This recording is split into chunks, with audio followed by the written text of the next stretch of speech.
So one of the things that we're going to start talking about is paint. And we're all concerned about the environment and how we affect the environment and how paints affect the environment. So that is one of the main things I was going to talk about today.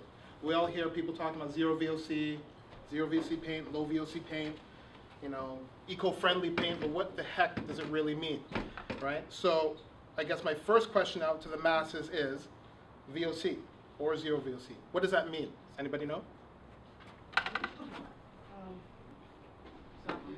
Wrong, but good. Wrong, but good. You like that? I'm staying positive. Well, I'm glad. Wrong, but good. I totally would have believed it. Is it volatile? She's got it. I used to know what volatile.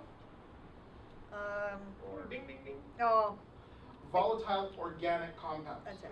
Right? Oh, I was really way off. But the reason why it was good though is because when you're talking about volatile organic compounds, you're talking about the carbon-containing compounds that get released like vapor into the air. So you were there. You were kind of there, right?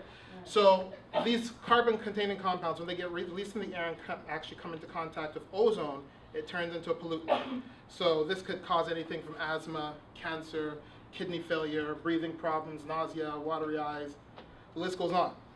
I will say that through time, you know, paints back in the day with the oil-based paints, it used to be really, you know, it was really bad. So high VOC paints. They've definitely gotten better. And with Unparalleled, one of the things that we like to do is we definitely stick to paints that actually have zero VOC. And we'll talk about that a bit more, what it means. But I guess part of the emphasis I want to make is to let people understand VOCs is all around us. This paint that's here on the walls is still emitting VOCs if it wasn't zero VOC to start with, right? So even after the paint dries, don't think you're safe and you're good to go. It's actually always emitting VOCs into the air. So one of my first things is I guess some of the most common elements that emit VOCs, like we know paints, solvents, varnishes, wood burning stoves, common stuff, air fresheners. Now in your home, can you think of anything else that we all have that emit VOCs other than what I mentioned? Carpeting, furniture, draperies. You're awesome. She's making up for it.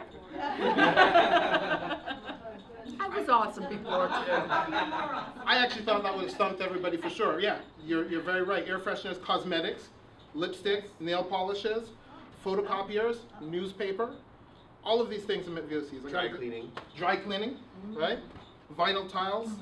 So definitely something that not a lot of people know. But mind you, the amount that's released and the rate that it's released at is all variable, right? So although not as toxic, it's still something to think about.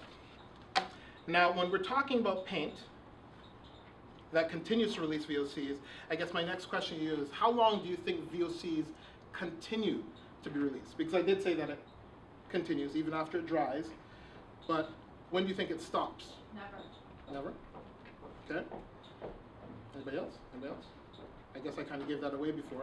But just to give you I guess to give you an example of the rate, only 50% of the VOCs in paint is released after the first year. So just to give you an idea. So it does slow down a bit, but it still keeps coming, right? Paint products are actually the second largest producer of VOCs out there, period. Which, when you really think about it, that's huge. Out of all the VOCs that are being released into our environment, paint products are actually second on the list. What would be number one? Don't put your hand up. What would be number one? Would it be carpet? Huh? Carpet? Rug? No, No? no, not carpet. Inside and outside. Environment in general. Oh, Yeah. sun? No. Moon and stars? No? What is it? You know, don't you? Cars. You Okay. still can't answer. Who's that? Cars. Yeah. Cars actually number one, not far off actually from paint. So when you see this big push out there for everybody to try and eliminate the VOCs in paint, it's actually a big deal because paint, especially the high VOC paint and oil-based paints that we used to have, was really a really big producer. So something definitely to keep in mind. So the VOCs in paint, I guess I'm going to break it down by actually breaking up the paint into its three main pieces. So you have the pigment, which is where the color comes from, right? You have the binders or the vehicle. That's actually what helps the paint stick to the surfaces. and they have the solvents, and this is what helps maintain it in a solvent, in a liquid form. So one of the things that's major out there, and basically plugging something else I was going to talk about later, Keller Williams and Benjamin Moore's are some of the only two paint companies that when they say they have a zero VOC paint, they mean it. Because everybody else, when they're actually using zero VOC paint, even if the paint base happens to be low or zero VOC, the tint that they put in still contains VOCs. So it's important to understand that at the end of the day, after you add the tint in, you're adding VOCs, you're really back in the same boat. Concentration might not be as high, but it's good to know that some of the bigger brands out there, they have taken the due diligence to make sure that that is eliminated from there. But out of those three things, what would you say is the part that actually contains the most VOCs? So out of the solvent, the binders, or the pigment? Why? Hard class. Harsher, you think of solvents and harsher chemicals, and I don't know. Could you imagine how well you're going to be able to sell my paint jobs after this?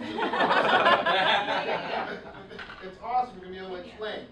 But yes, that is correct. It is the solvent.